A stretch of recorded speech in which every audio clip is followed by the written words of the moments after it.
Good day and welcome to my outdoor study. It is simply a gorgeous day. My name is Ron.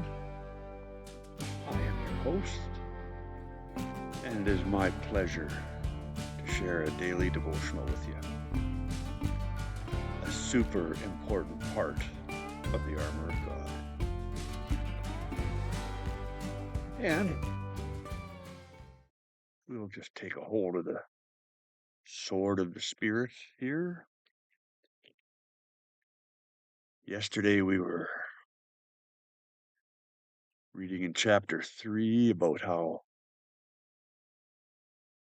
the Israelites were rebuilding the wall. Many different groups were taking care of a little chunk of the wall or one of the gates. Would have been a truly amazing thing to see. Amen? Amen.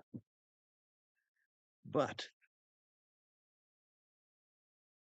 these projects that you undertake for God don't always come without challenges. In fact, rarely do they come without challenges. So let's look at chapter 4 today. Sanballat was very angry when he learned that we were rebuilding the wall. He flew into a rage and mocked the Jews, saying in front of his friends and the Samaritan army officers, "What does this bunch of poor, feeble Jews think they're doing? Do they think they can build the wall in a single day by just offering a few sacrifices? Do they actually think they can make something of stones from a rubbish heap, and charred ones at that?" Tobiah the Amorite, who was standing beside him, remarked, "That stone wall would collapse if even a fox walked along the top of it."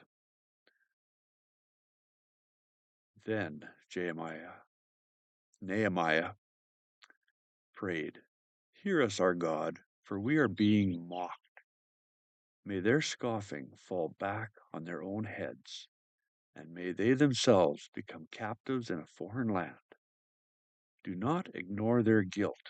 Do not blot out their sins, for they have provoked you to anger here in front of the builders." That's an interesting verse. He didn't appear to be loving his enemy here.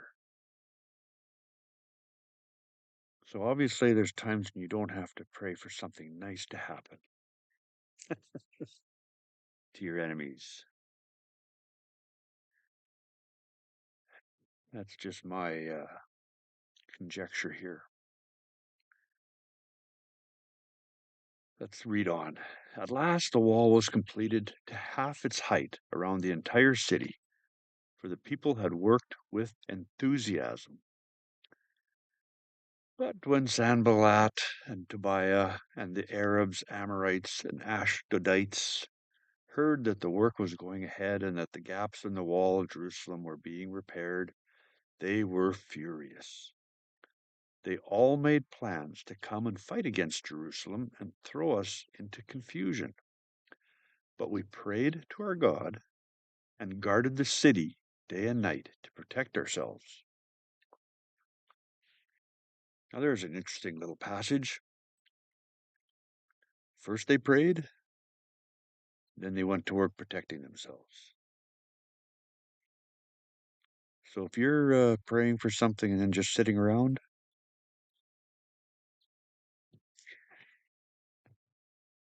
I don't think that's a good idea. Anyway, let's read on here.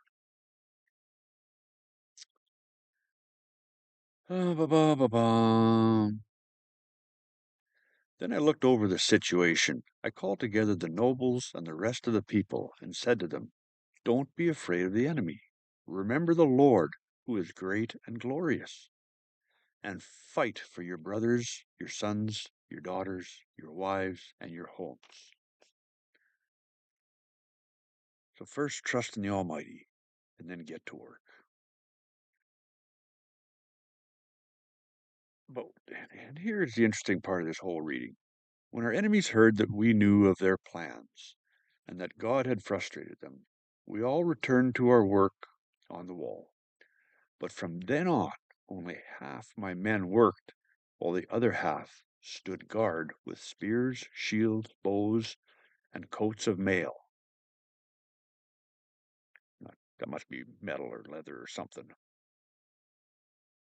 The leaders stationed themselves between the people of Judah who were building the wall. The laborers carried on their work with one hand supporting their load and one hand holding a weapon. All the builders had a sword belted to their side, and the trumpeter stayed with me to sound the alarm. The the alarm was for if any group got attacked, then the rest of the groups could go and help defend them. But that there is a very interesting little read in chapter 4.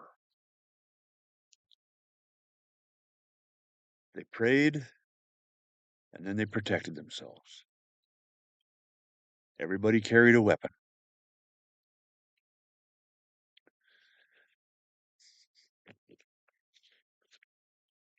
This is our weapon. At least in Canada, we don't get to carry swords and spears. Okay, that was something. That is something to meditate on. Pray and then get to work and defend yourself. You all have a great day. God willing, we'll see you tomorrow. And the word for this week is still ubiquitous. Take care.